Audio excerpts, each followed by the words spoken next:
Как я и обещал после подробного разбора Hogwarts Legacy, что если вы проявите свою заинтересованность, то я сниму разбор заявлений сотрудников студии, а также дополнительных материалов по игре. Просмотров, конечно, хотелось бы поболее, так как для моего канала это мало. Но с другой стороны, эти видео принесли немало подписок, а это говорит, что люди, заинтересованные в игре, хотели бы и дальше следить за ней вместе со мной. А потому сегодня разберем все, что говорили представители компании и о чем писали на сайте.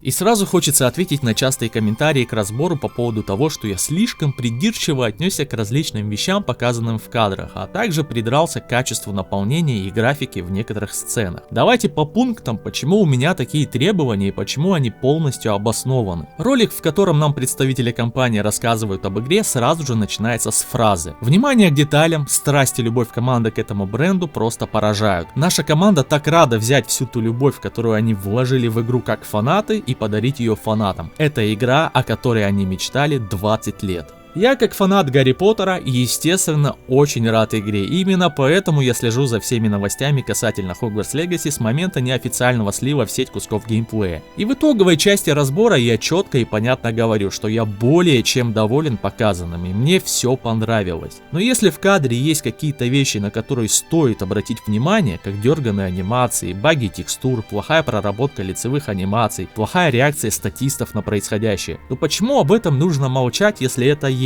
Я не хотел делать слепой разбор фаната с восторженными восклицаниями: «О боже, как же это круто, возьмите мои деньги прямо сейчас». Такого добра на ютубе хватает. Несмотря на любовь к игре, я рассматриваю ее через призму заявлений от первых лиц компании, которые говорят в первой же фразе, что в игре внимание к деталям, и это та игра, о которой мечтали фанаты 20 лет. 20 лет ожидания по-настоящему качественной игры по франшизе, полноценной экшен-RPG на ПК, а не условно бесплатную сессионку на мобилке, которые выходили до этого, или уже старые игры, приуроченные к фильмам. Когда мне пишут, что у меня завышенные ожидания, то берем следующее заявление от разработчиков. Знания волшебного мира чрезвычайно богаты, и все, что нам нужно было сделать, это использовать эти элементы и создать на их основе игру. Фильмы и книги, все они затронули меня так, что мне захотелось побывать в Хогвартсе, что заставило меня вложить в эту игру гораздо больше деталей. Мы действительно хотим убедиться, что все, что мы добавляем, или все, с чем мы играем, или все, что мы исследуем, действительно кажется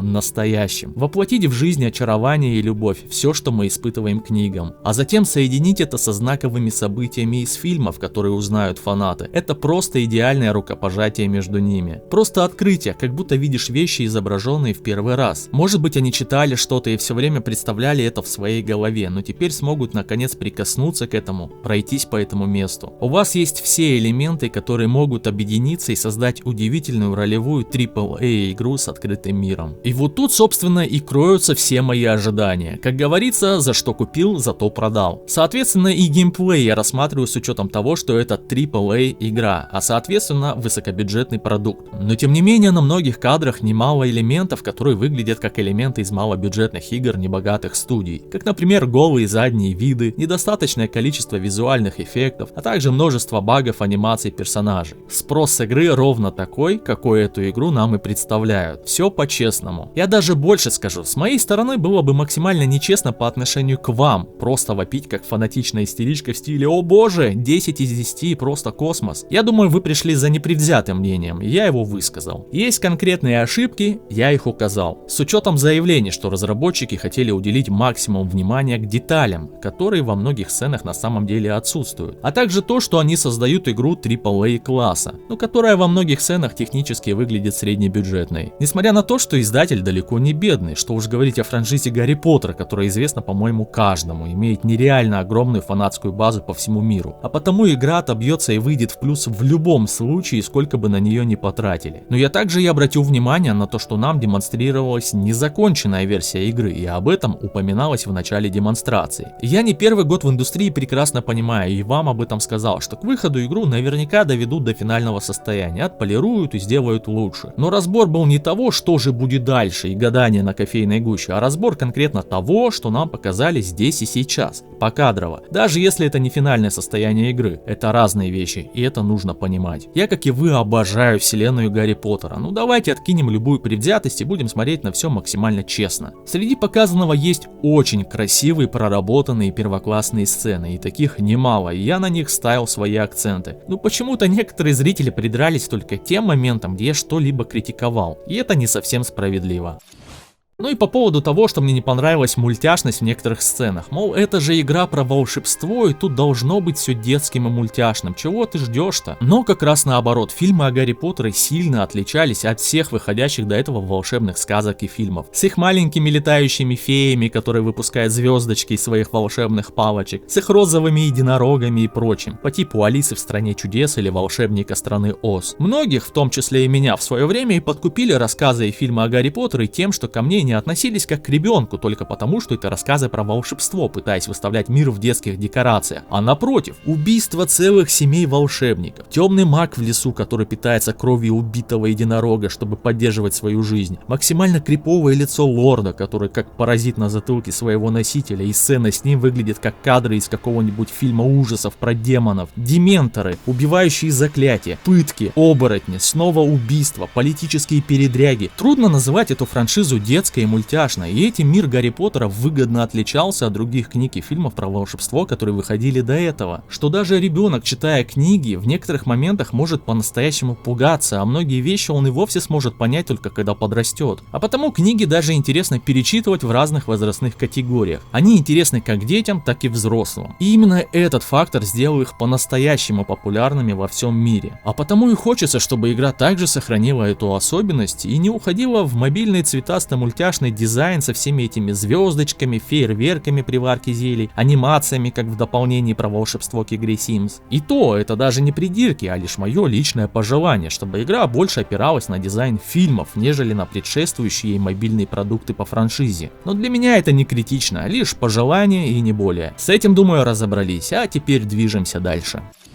О чем еще рассказали разработчики в дополнительном ролике по наследию Хогвартса? По их мнению, когда речь зашла об открытом мире, они знали, что будет недостаточно просто смотреть из окон Хогвартса и гадать, что же там такое. Они почувствовали, что должны дать фанатам ответы на следующие вопросы. Что за пределами запретного леса? Что будет за Хогсмитом? Что будет за Черным озером, если начать путешествие на юг? И они создают действительно широкую палитру возможностей и способов исследовать мир. Игроки увидят различные истории, которые будут действительно эксклюзивными, в зависимости от того, кем они были в этом мире. Наследие Хогвартса — это оригинальная история, действия которой происходит в конце 1800-х годов. Вы новый студент, который начинает учиться в знаменитой школе чародейства и волшебства на 5-м курсе, что очень необычно. Так что уже есть немного остроты и немного тайны. Оригинальная история, которую создатели рассказывают в игре, это ваша история о том, что вы узнали в волшебном мире, чего вы раньше не видели. Фанаты знакомы с миром волшебников, начиная с 1900-х годов и далее, но теперь с этим миром они могут создать свое как бы собственное пространство. Поклонники франшизы знают, что древняя магия существует, мягко говоря, давно, и сам Хогвартс является оплотом древней магии, а игрок обладает способностью чувствовать ее и, возможно, овладевать или управлять ею. Разработка началась с перечитывания книг, и уже в процессе создатели игры перечитывали книги много раз. Когда они начинали работу над новым этапом игры, они углублялись в книги, а затем переходили к фильмам. Возможность привнести свой собственный взгляд на то, что представляет собой эта вселенная, была очень важна. Например, при создании общей комнаты Пуффендуя, которую никогда никто не видел, разработчики задавались вопросом, как она должна выглядеть. И все должно быть достаточно близким к игровому миру вселенной и узнаваемым. Они убеждены, что фанаты узнают некоторые имена, заклинания, определенные места, как, например, дверной проем или классную комнату. Но в основном это будет совершенно новый волшебный мир, с которым еще никто не сталкивался. По мнению разработчиков, когда люди приходят в волшебный мир, основой всех персонажей, фигур и других таких элементов является сам Хогвартс, так как к нему в конечном счете все возвращается. Знаменитая школа чародейства и волшебства действительно объединяет все это. Было очень сложной задачей оживить Хогвартс, так как он очень огромный. И это разумный замок со своими сюрпризами, который любит держать своих учеников в напряжении. И разработчики заложили в этот замок много маленьких секретов, проходов и комнат. Сперва они создали ключевые места замка, а затем и другие, которые только упоминаются в книгах или на которые есть лишь намеки, и задача была собрать все это вместе в единое целое. Создать живой мир очень сложно, потому что все дело в деталях.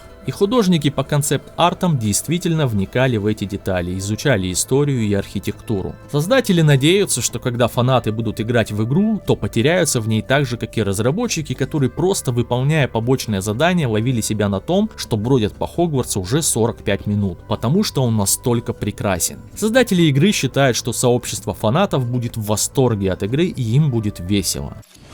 По всему сказанному можно сделать вывод, что разработчики постарались не уходить в полную отсебятину, а пытались лишь расширить игровой мир с учетом известных по фильмам или книгам фактов о нем, воссоздать те локации, которые упоминались либо как-то вскользь, либо и вовсе не были описаны, но могли бы существовать в рамках правил, прописанных Джоан Роулинг. В целом, пока рано говорить о том, насколько им это удалось сделать, так как материалов еще недостаточно для каких-либо выводов. Но рассказ о том, что в некоторых моментах они по несколько раз перечитывали книги или пересматривали фильмы во время создания игры, обнадеживает. Так как фанатское сообщество вселенной Джоан Роулинг очень трепетно относится к правилам, по которым действует волшебный мир, и канон очень важен. Недаром даже саму писательницу фанаты часто засыпали вопросами, дабы Джо прояснила некоторые моменты, где какие-то вещи не сходятся по канону друг с дружкой. И она поясняла те или иные моменты, а потому и к игре будут соответствующие требования. Нельзя просто взять узнаваемые предметы или декорации и сделать все по-своему. Должны быть учтены все законы, что, например, эта магия работает именно так, а не по-другому. А этот предмет может быть только в этом месте, но ни в каком другом. И по первым ощущениям приятно осознавать, что разработчики это вроде как понимают и учитывают, подходя к наполнению мира предельно осторожно. Но это все пока на словах, как будет на деле, мы увидим. Давайте также взглянем на карту окрестностей, которую нам показали на одном из кадров. И как можно заметить, на карте нет самого Хогвартса, а потому можно предположить, что это лишь один из участков карты. И что-то мне подсказывает, что вся территория Хогвартса и ближайшая к нему территория будет в виде отдельного участка карты со своими отметками на ней. На этом участке карты можно увидеть отметки входов в подземелья, которые можно исследовать в поисках богатств, о чем нам рассказывали в демонстрации. А также небольшие деревушки, где будут свои торговцы и жители, у которых можно взять второстепенные квесты.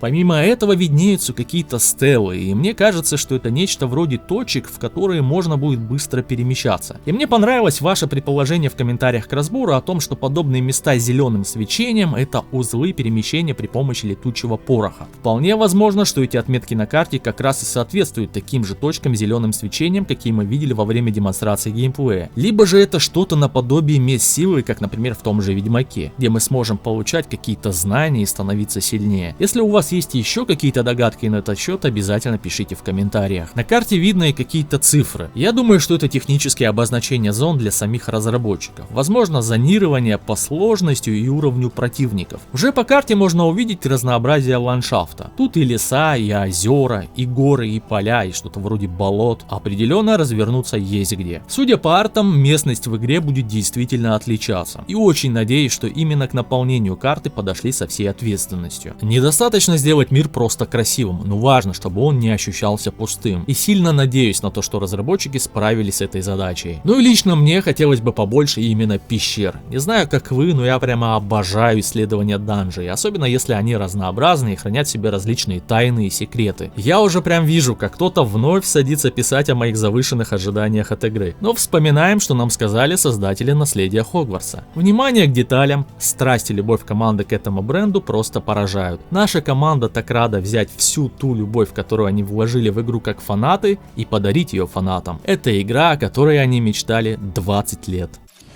Ну и давайте пробежимся по частым вопросам, на которые дан официальный ответ от разработчиков. По вопросам, которые я видел и в своих комментариях под разбором. И первое, кто-то написал, мол, чего ты ждешь от онлайн игры наподобие TES Online, это обычная сетевая дрочильня. И тут большое заблуждение. Игра является полностью одиночной, сингловой, сюжетно ориентированной игрой. В игре не будет даже кооператива. И по заверению разработчиков, в игре не будет донатных элементов. хоть некоторые механики внешне располагают к этому. Так что это обычная одиночная сюжетная игра, а не какая-то ММО. Касательно издателя тоже хочется немного поговорить. Почему у меня высокие требования к техническому состоянию игры? Во-первых, как я уже сказал ранее, игра заявлена как высокобюджетный продукт. Во-вторых, издатель Warner Bros. Я думаю, не нужно объяснять, какими финансами обладает данная компания и какие франшизы ей принадлежат, и какой там денежный оборот. Я думаю, эта компания не нуждается в дополнительном представлении. Однако выпускающий лейбл это Portkey Games, которые до этого, как я и говорил в своем разборе, кроме мобильных игр ничего не выпускали. А потому и узнается тот самый мобильный дизайн в некоторых сценах, которые разбирали. А у самих разработчиков из Avalanche, которые работают над Хогвартсом, кроме создания детских игр по типу тачки, нет особого опыта. А потому и складываются все те самые опасения, что вроде как деньги есть крупная известная франшиза, но как делать по-настоящему большие игры для всех устройств, а не только для мобилок, опыта вроде и нет. И не нужно делить все на черное или белое. Если я что-то хвалю, это не значит, что я слепой фанатичный поклонник. Если я что-то критикую, не означает, что я типичный хейтер-критик. Давайте вместе смотреть на вещи максимально отстраненно и трезво. Опасения есть, но в любом случае, потому что известно об игре на сегодня, это уже самое лучшее, что когда-либо выходило по Гарри Поттеру в игровом сегменте. И я игре желаю лишь всяческих успехов и признания в игровом сообществе. Касательно зверей в игре. Со слов разработчиков, игроки смогут приручать животных, а также ездить на них верхом. И уже на 100% подтверждено, что одним из таких зверей будут гиппогрифы. Возможно, от уровня навыка приручения будет зависеть список доступных зверей для приручения и оседлания. От самых простых до самых непокорных. Может быть и вовсе вплоть даже до самого дракона. Кто его знает. Было бы круто. Также я делал предположение, что навык полета на метлах можно будет прокачивать. И это официально подтвердили создатели игры. В игре будут даже отдельные активности, связанные с полетами, как, например, гонки на метлах. А вот вопрос по части квиддича по-прежнему остается открытым. Касательно выбора факультета, разработчики ответили, что выбрать его можно в самом начале. А потому у меня появились мысли о том, что выбор будет в обычном меню на стадии создания внешности персонажа. А церемония распределения по факультетам с надеванием шляпы на голову будет лишь просто кат-сценой с заранее определенным игроком выбором. То есть, как мне кажется, при создании персонажа выберем внешность, факультет, а потом уже просто будем наблюдать, как шляпа его выкрикнет в заранее заготовленной и срежиссированной сцене. По крайней мере, по ответу от разработчиков складывается именно такой вывод. И это вся информация на сегодня, которой я хотел бы поделиться с вами. Если понравилось видео, ставьте лайки и пишите ваши комментарии. А если вы хотели бы поддержать меня финансово, что очень помогает мне в последнее время, то добро пожаловать на Boosty. Ссылку оставлю в описании. А за поддержку я вам скажу громадное спасибо. Ну а с вами был Дэнни Марс и